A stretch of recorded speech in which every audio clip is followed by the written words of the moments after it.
Welcome to the Heart of Fauquier podcast. Here you'll learn the stories and tips from local business leaders and entrepreneurs who make up the heart of the community. Discover what makes Fauquier so wonderful and be inspired by the journey of local success stories. Now let's join Austin, owner of Bedrosian Cleaning Services, as we hear from today's special guest. Welcome to the Heart of Fauquier. I'm Austin, and today's special guest is Mark. He owns Gainesville JunkLuggers, or JunkLuggers of Gainesville. Correct. I'm excited to hear a little bit about his story, and just so you can, gain some value from it. And just to kind of start off, I guess, what do you guys actually do at JunkLuggers? So simply put, we remove unwanted items, right? Okay. So I've always struggled with the name JunkLuggers because if you look at all the companies out there, it's JunkLuggers and 1-800-GOT-JUNK and 123-JUNK. Everyone has junk in the name, and what we find often is it's not junk. This is just these are items that people have accumulated over time. They no longer have a need for them, and they just want them gone. Most importantly, a lot of people don't want them just taken to the local landfill. So we pick up items. We try to donate everything we can. In my remix market here in Warrenton is one form of donation. So we bring things back to the market, upcycle the items. So we fix them up if they're broken. If they're scratched or stained, we can put a coat of paint on them. We sell out a remix, and then a portion of proceeds are donated to a charity as well. Okay.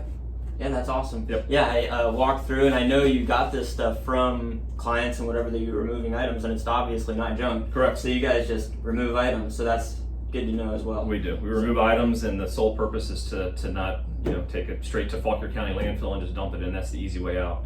I think what a lot of people don't understand about donation centers is, and we found this out early on, if we go do a job and we fill up the truck and drive to any traditional donation center, there are many items they won't accept. Yeah, they won't definitely. accept big armoires. They won't accept a lot of big bulky items, older items, because they try to resell as well.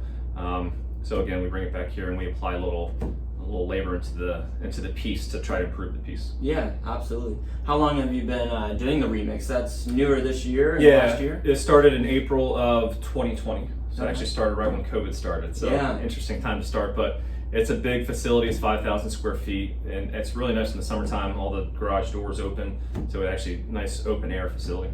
Yeah, absolutely. That's awesome.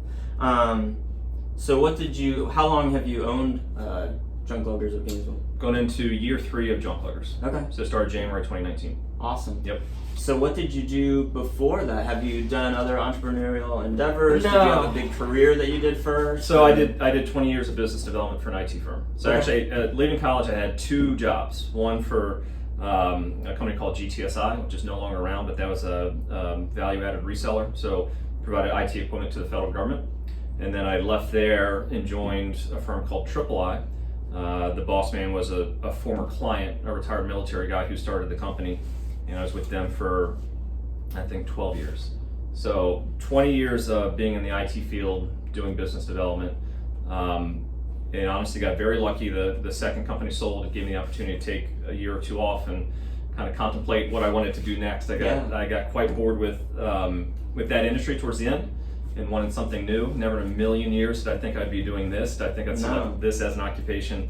But what appealed to me is a lot of my friends are entrepreneurs or small business owners, and just the thought of kind of controlling your own destination, your own journey, so to speak.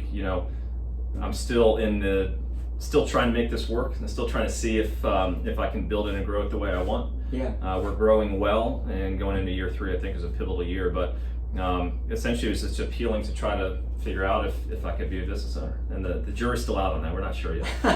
I'm sure it'll come up as good. We'll see. So that's awesome. So a lot of people in the DC Nova area really want to be in IT and the Sure. kind of field that you were in. Mm-hmm. So obviously, you mentioned that you were kind of getting bored with it. You'd done it, been there, done that, kind of mastered it. Right.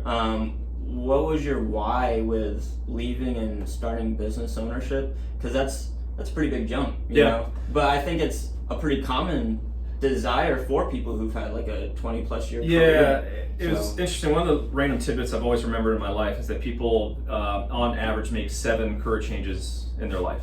Yeah. So 7 kind of completely different careers. I'm not sure if that's accurate. It's just something I've always remembered. And to me, I've only done 2, right? I did the IT one, and now I guess you call this, I wouldn't call it junk, but just call it entrepreneurship. Right.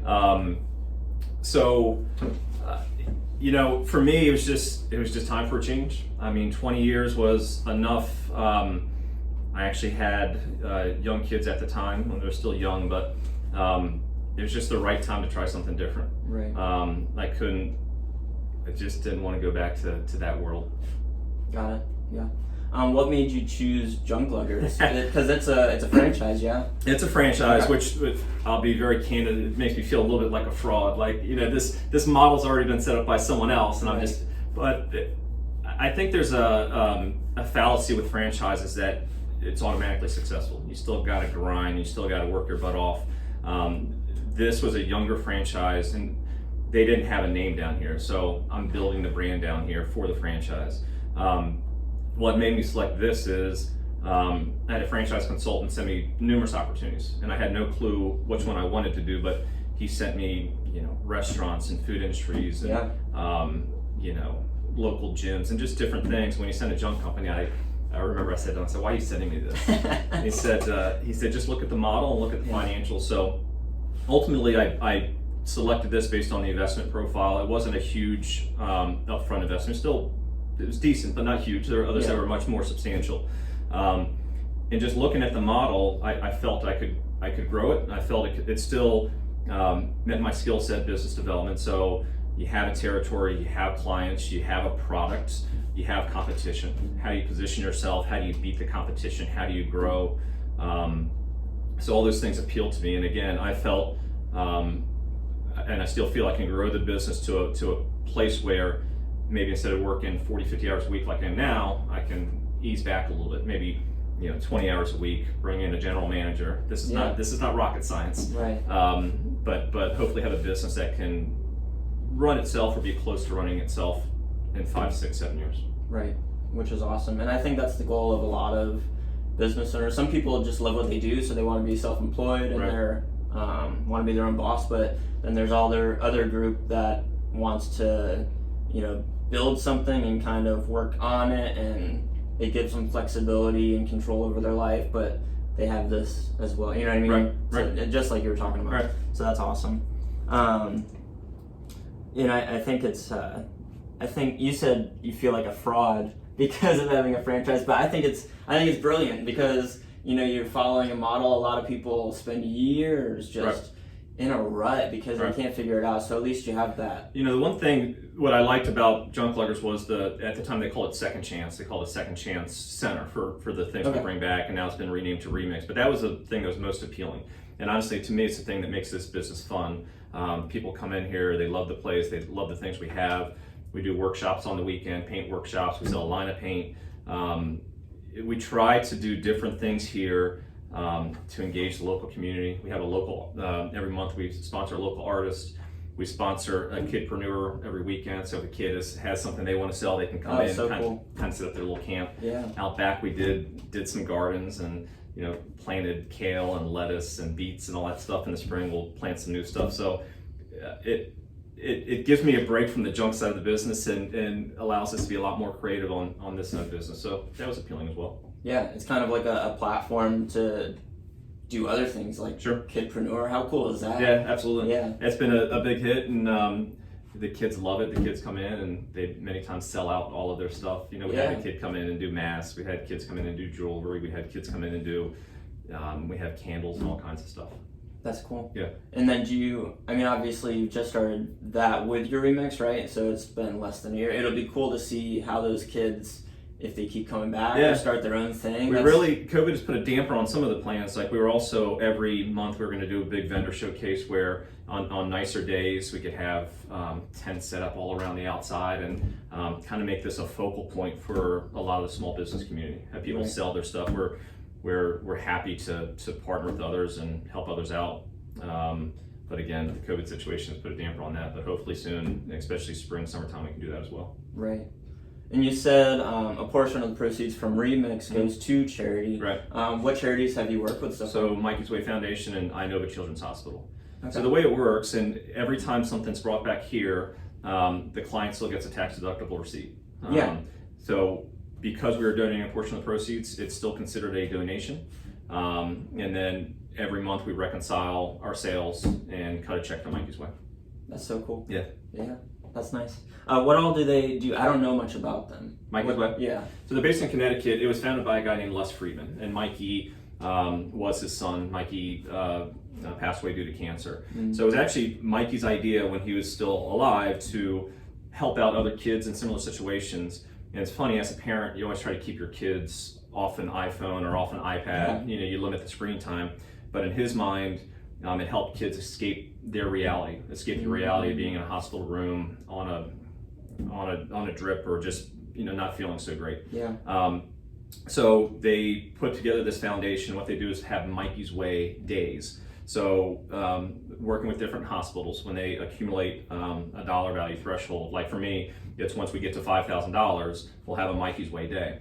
And what I talk to Les about is, you're in Connecticut. I want to work with my local community. So maybe we do it at Inova, maybe we do it at Fauquier, but let's bring it back to the local community.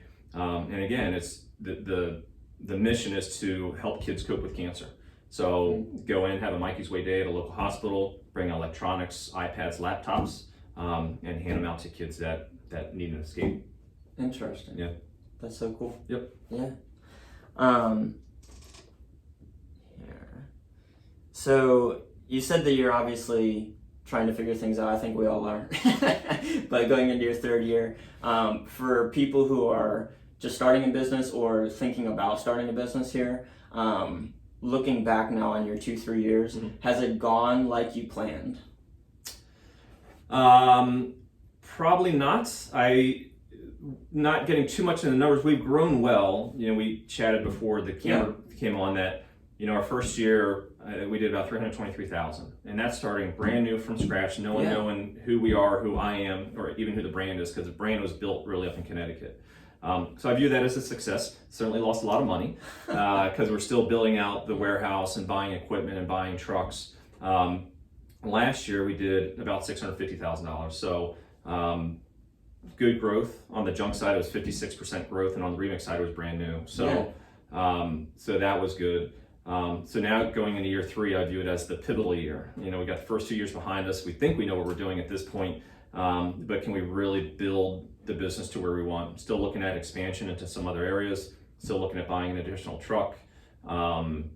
So I've learned a lot. The one thing I never took seriously, which I should have from the very beginning, is just the budget and the numbers. I always thought I could buy my way into success, which is probably very, very silly, meaning, you know, I could pay a lot of money to Google for me to show up really high on the search results. I could put a lot of money into marketing and trucks and all that kind of stuff. But so anytime someone would come to me, hey, do you want to run this ad in this local paper, or do you want to sponsor this event, or do you want to, everyone comes at you for money. Everyone does. Right. Really learning the art of saying no, and having a budget, sticking to the budget, and not going above the budget, and really month after month after month looking at the numbers. I never did that, and that's probably one of my biggest faults, among my many faults. Got it. Yeah, I think that's huge. And is that something you kind of came to on your own, or do you have people that you work with or advise you or are on your team that you figure this stuff out with? A little bit of everything. You know, I have a bookkeeper now who's very helpful. I do have a coach through the franchise, which is helpful. He's up in New York, but he runs the most successful franchise, 17 trucks, over $4 million. Wow. So that's a place I want to go to eventually. So he's kind of the coach. And then I have people in my previous life in the IT world that I trust, smart guys, good with numbers. So I lean on them. I really try to, I have my own opinion, obviously, but also have a lot of people I can call and just talk to and ask for their advice. And through everyone I talk to, just kind of take all of their input and plan the path forward. Right, absolutely. You mentioned earlier about your family. You have 3 young kids, yes. Right? Okay. Mac is 7, Audrey will be 6 in February, and Jackson is 3. So, awesome. Yeah, it's a handful. So how has it been with family life as you've transitioned into this business ownership? How has that gone? Have they been obviously super supportive, but are there different boundaries you've had to put up? Has it been super exciting for them to help you? What's that dynamic been? They're excited. They're in a lot of my marketing material. Yeah. You say, hey, locally owned, locally operated, family business. So you see them in a lot of the stuff I do. They proudly wear the JunkLugger stuff. They love coming here and, jumping in the trucks and playing around. They love playing around in Remix, like hide and go seek and stuff like that. But I'm also very, very lucky that my wife is able to shuttle them around everywhere, to school, to activities. And frankly, it gives me an appreciation for what my parents went through. I'm one of 3 as well, single mother. So you think back and say, wow, and she had a job and working, all day long. How did they make it work? So it certainly gives me appreciation for what others go through, and honestly, 2 working parents, or even a single parent working and trying to raise kids, I don't know how they can do it. No, yeah, it's a lot. Yep, it is. I agree. You said something about, obviously financially you have goals. But without getting into too much detail and stuff, with this new year, our last podcast that we just did, we talked about goals and going into 2021 and how 2020 was just crazy. Right. It was crazy politically, with everything going on. It was crazy economically with the government shutdown, this virus thing, whatever. So how are you looking at your goals for 2021? Are you... Obviously, you've learned a lot in business and stuff, but does 2020 affect how you're setting goals for this year? Yeah, I mean, it's to me, it's all based on historical data. I mean, I can look back at 2020 and look at all the numbers. I can look at what we spent in marketing, what we spent on labor, what we spent on supplies, on and on and on. The data is there, and plan the path forward in 2021. I mean, we did over 1,000 jobs last year. Average ticket price was $453. And frankly, we were right about break even. So now I can look at 2021 and say, okay, let's set it, I'm making this up, but let's set a goal for $1 million. Okay, $1 million, I need to do X number of junk jobs. Remix needs to produce X amount of revenue. So I can find my revenue streams, set my goals, and then again, going back to what I didn't do in the past, month after month after month, I can look at, did we hit the goal? Did we fall short, or did we exceed it? And if we fell short in January, well, what are we going to do in February to make it up? So this year's going to be a big year of looking at the numbers, setting the goals, and then really analyzing, if we didn't hit it, what are we going to do to make that up? Are we going to advertise more? Are we going to cold call 90 people? Are we going to, what are we going to do to make up the numbers? You just can't wish or hope that it happens. You got to make it happen. And how are you going to make it happen? So going to look a lot at our behavior and what we call high payoff activities. What are we doing that are high payoff activities for the company? Right. So. Yeah, and you can't just be like, oh, last month wasn't great. Right. Oh well. Right. And so what do you do? You gotta do something about it. Right. Yeah. And I think we mentioned something about how reviewing those goals over and over again, adjusting, changing, getting better is so big. And in business, you'd think it'd be obvious to do that, but some people don't. You get in the grind and you're like, oh my gosh, I don't even know what was going on the last 2-3 months. Right. And you have to review that stuff. Right. And then even on a personal level, if you have personal goals, it's the same deal. You almost got to treat it like it's a business with profit and everything. It's like, how did I do? Did I totally screw up last month, and do I need to adjust, or was I doing good? Can I celebrate something? Right. If you don't know what's going on, you don't know how to move forward. I think you need to ask my family if I've obtained my personal goals. They're the judge and jury if I've exceeded their expectations or if I've fallen short. So cool. Jury's out, I guess. I don't know. Yeah. Do you have celebrations that you do with your family when you're hitting these goals and stuff like that? Do they get excited about the business growing as well? They get excited about it, but no, I wouldn't say we've done any celebrations. No. That's fine. I was just curious. Yeah. That's cool.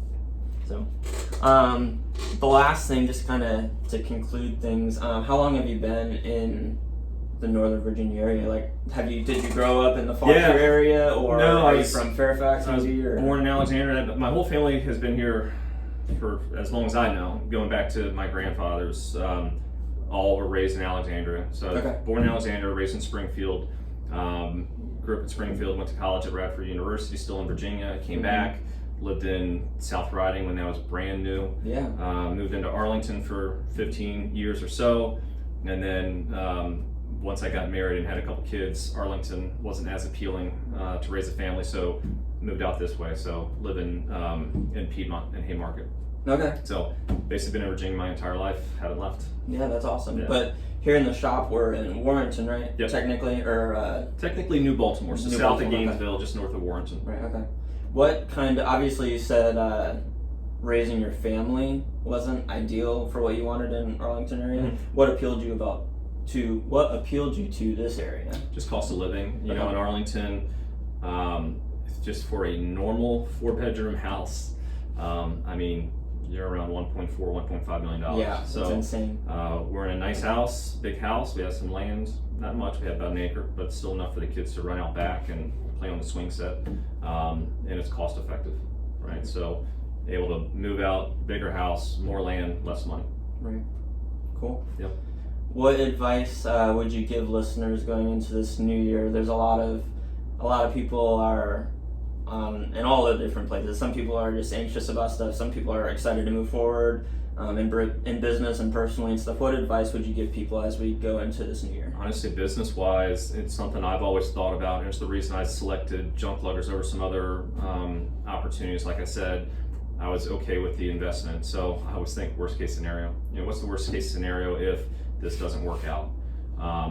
You know, if I have to close the shop and sell the trucks and, you know, go back to my old life and get another job, I can do that and I'll still be okay. So yeah, I look at everything in life, and particularly business, you know, what's the worst thing that can happen? And can I survive the worst thing that can happen? And if that's so, then that's fine by me. Yeah, absolutely. Yeah. Because sometimes you can get into this anxious state of like, oh no, it's not going to work. And it's like, if it doesn't work, is it really that big of a deal? Right. Like, it might hurt your pride a little bit. You might have to make adjustments, but are we going to make it and survive? Yeah, I think that's important to think about. Yep. Cool.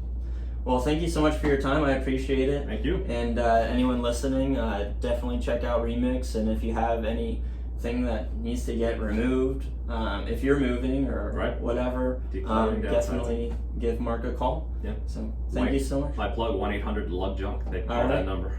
Cool. That's easy to remember. All right. Thank you. Thank you. Bye. Thank you for joining us for today's episode of The Heart of Fauquier. If you loved joining us today, give this podcast a great review and subscribe to keep up with new episodes. If you have an office in Fauquier that needs a cleaning service, reach out to Bedrosian Cleaning Services and see how they can serve you. Until next time, thanks for listening.